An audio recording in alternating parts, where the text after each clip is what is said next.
Ciao, I'm Bruno. I'm one of the co-founders of DeFinance. At DeFinance, we are redefining the way users interact with financial systems using ICP technology. Our mission is to deliver a secure, efficient, and innovative lending and borrowing platform that is going to take care of the next generation of DeFi users. Now, our team is composed of blockchain and marketing experts, developers, and community builders with extensive experience in Web3. We are all passionate about the possibility of bringing new solutions to the ICP ecosystem. The current DeFi ecosystem faces significant challenges, like complex user interface, security vulnerabilities, and lack of integration between chains. The ICP ecosystem, despite its advanced technology, has a limited DeFi applications, creating like this a once-in-a-blockchain opportunity. This is where DeFinance comes in. By addressing these pain points, we are set to unlock massive liquidity, increase TVL, and enable seamless user experience within the ICP ecosystem. Now, DeFinance is the first comprehensive lending and borrowing platform on ICP. Our platform combines proven strategies like the one of Aves lending model and Radiant Capital TVL growth tactics with cutting-edge ICP technology. What is setting us apart is a buyback and burn mechanism to enhance token value and reduce supply, and intrinsic security, eliminating the need for safety modules, and Oracle independence for risk reduction and seamless operation. DeFinance is going to launch in phases. Phase 1, the foundation. We are starting with a simple but yet robust borrowing and lending framework. During this phase, 85% of the interest fees goes directly to the lender, while 15% is retained by the platform for operational cost and for our buyback and burn mechanism. Phase 1, of course, is also going to include a token airdrop to incentivize early adopters. Then we go to Phase 2, the expansion. Here, we are going to introduce our native token and liquidity pools, shifting incentives to encourage LP provisioning. Users who are going to lock LP tokens can access multipliers up to 25x, building in this way deep liquidity while driving TVL growth. And then Phase 3, ecosystem growth. Here is where we are going to focus on multi-chain expansion and integration with major ICP applications, facilitating in this way interoperability and expanding the DeFi landscape on the Internet Computer Protocol. Our platform user interface is designed for simplicity and efficiency. Here you can see a preview of what we've built so far, including our intuitive borrowing and lending functionalities. Now, our testnet is set to launch and to be released soon. Users can expect a fully functioning platform optimized for security and scalability. The Internet Computer Protocol offers unmatched scalability, security, and decentralization. Features like self-executing smart contract and Oracle independence make ICP the ideal blockchain for DeFinance, enabling us to innovate without compromise.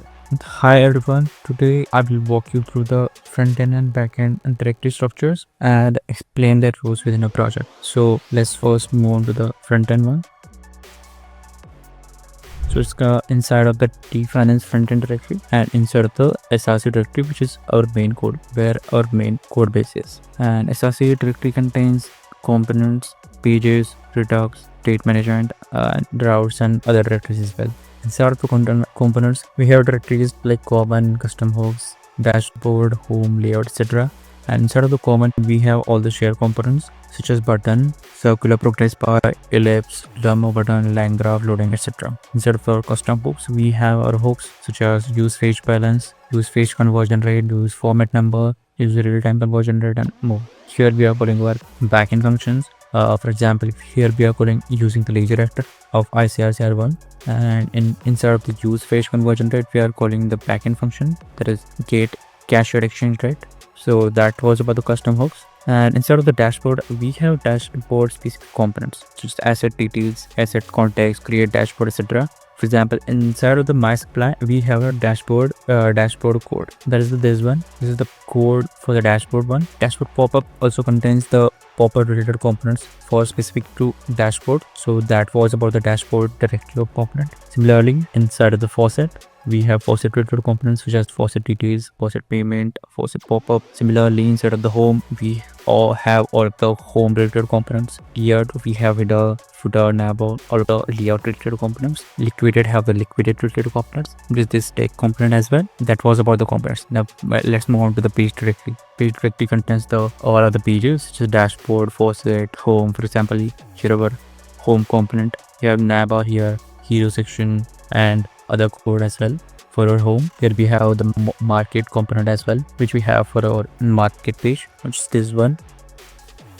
Similarly, we have stake and for error page as well. And inside of the readers, we are managing the state management here. We have directories like action reducers, and we have reducers like asset reducer, borrow supply reducer, fee reducer, ledger reducer, sound reducer, testnet reducer, and other reducers. And finally, our store.js file. We have utils, so where we have stored our helper function, helper components, such as constant.js, Google Analytics, use auth client, and here is your app.jsx.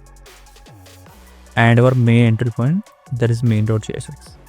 Also, I think I have forgot about the routes. So here is your route component. All of our routes are included here. For example, the home route, the error route, the dashboard route, the market, asset details, transaction history, market, stake, faucet, and other routes as well. And yeah, that was about the front-end directory.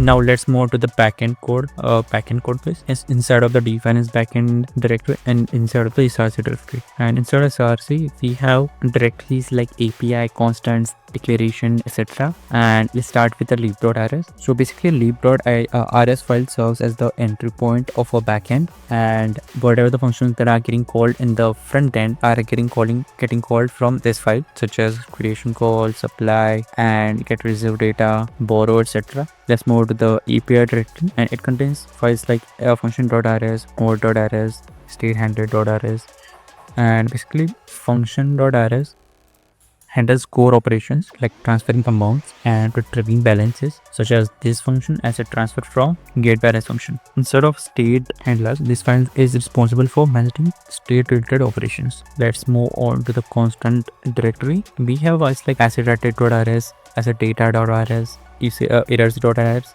memory.rs, and mod.rs. Instead of the asset data.rs, this file is critical as it dynamically initializes the canister for assets. The other files in this directory define static values which are being used throughout the backend. Inside of our declaration directory, we have files like asset.rs, mod.rs, origination.rs, state.rs, etc. And the declaration folder basically houses all the structs that are used in our backend. Inside of the implementation folder, we are focuses on the functionality of mod.rs, reserve.rs, and state.rs. And the reserve.rs contains all the logic related to initialize asset list and manage reserves. And state.rs basically manages application state. Inside of the protocol, we have folder of libraries. Inside of libraries, we have logic, math, and types. It contains all of the logic for borrow, repay. Instead of the borrow.rs, we have logic for execute repay. There is the repay logic and the borrow logic.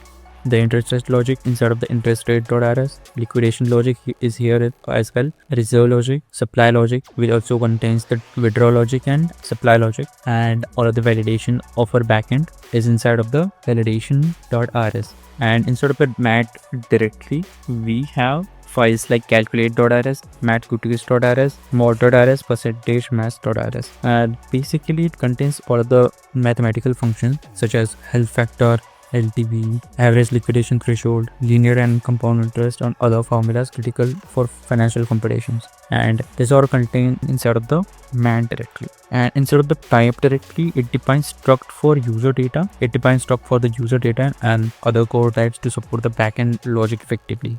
That was all about the backend code base of the DeFinance project. We know that the ICP community is hungry for DeFi opportunities. DeFinance aims to fill this gap with a solution that is tailored to the ecosystem needs.